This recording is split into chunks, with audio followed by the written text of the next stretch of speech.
Il faudrait en tout cas se rappeler pour dire que depuis les années 2015, 2016, 2017, le Sénat avait bataillé à son temps, avait eu 3 promotions.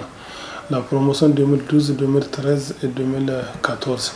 Et depuis lors, nous ne pouvons que signer des protocoles sans suite, des engagements qui ne sont pas honorés, n'est-ce pas, et que ceci nous a amené même l'année passée à observer une série d'années de travail pour exiger du gouvernement le recrutement de nos collègues anciens contractuels.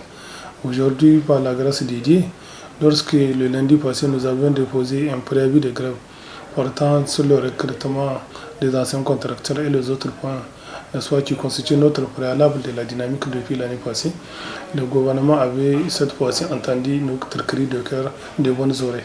Et c'est ainsi que lors de la réunion de négociation le mardi soir à partir de 16h30 au niveau du secrétariat général de la primature, nous avons été surpris d'entendre que le gouvernement avait accepté notre demande, plus précisément sur le point crucial qui est le recrutement des anciens contractuels, où il a choisi parmi les scénarios que le sous-comité chargé du recrutement du comité interministériel avait proposé à l'État, le scénario D.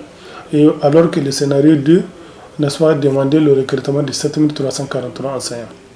Contre toute attente, le jour-là, le gouvernement nous a annoncé, en plus de ces 7343 enseignants, il nous a ajouté 3672 enseignants, ce qui fait la totalité de 11 015 enseignants qui seront concernés par le recrutement de l'année 2026.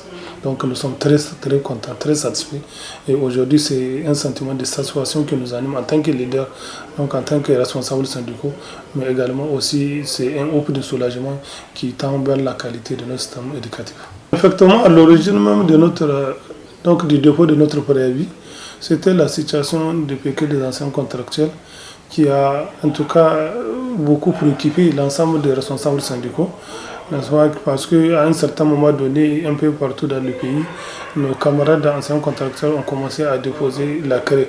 Et ça, c'est à juste titre parce que, imaginez quelqu'un qui a 4 mois, 3 mois, n'est-ce pas, pour certains, et 2 mois pour l'ensemble des anciens contractuels sans revenu, vous conviendrez avec moi que la situation est difficile.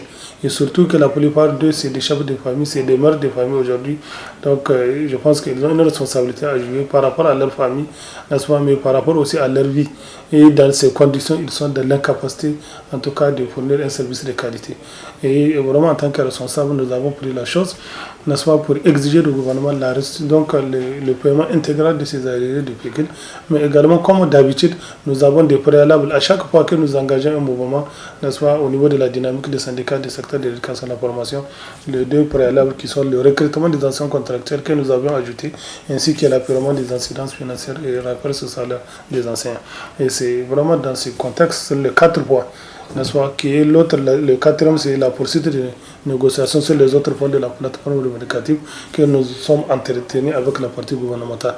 Donc, par rapport au PKIL, Dieu merci, vraiment le même jour, le ministre de Budget nous a rassuré que la totalité des PKIL restants pour le mois de septembre et d'octobre ont été versés intégralement au Niger Post et n'est-ce pas, pour le mois de novembre pour l'ensemble des anciens contracteurs.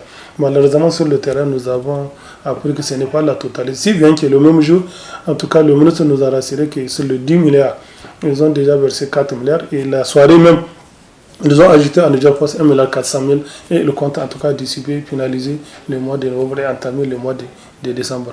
C'est vraiment un effort, je pense qu'ils sont en train de faire. C'est vrai que le mois de novembre n'est pas total, mais le fait qu'on commence à nous rassurer et que ça donne espoir que vraiment les camarades seront payés. Donc ce qui reste, c'est le mois de décembre. Or, à l'heure où je vous parle, même le salaire n'est pas peu partout, n'est pas pour le mois de décembre. Voilà, donc je pense que nous avons parlé sans langue de voix avec la partie gouvernementale, parce que nous, au niveau de la dynamique, ils savent que nous n'attendons pas nous reculer lorsque c'est des démagogies, lorsque c'est des paroles qui ne seront pas tenues. Nous allons toujours continuer à observer les arrêts de travail. Or, ces arrêts de travail n'arrangent pas notre école.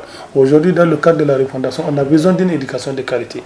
Tant qu'on n'a pas une éducation, je vous assure, il n'y aura jamais la refondation. Donc, le mot refondation, ça va être un vrai mot.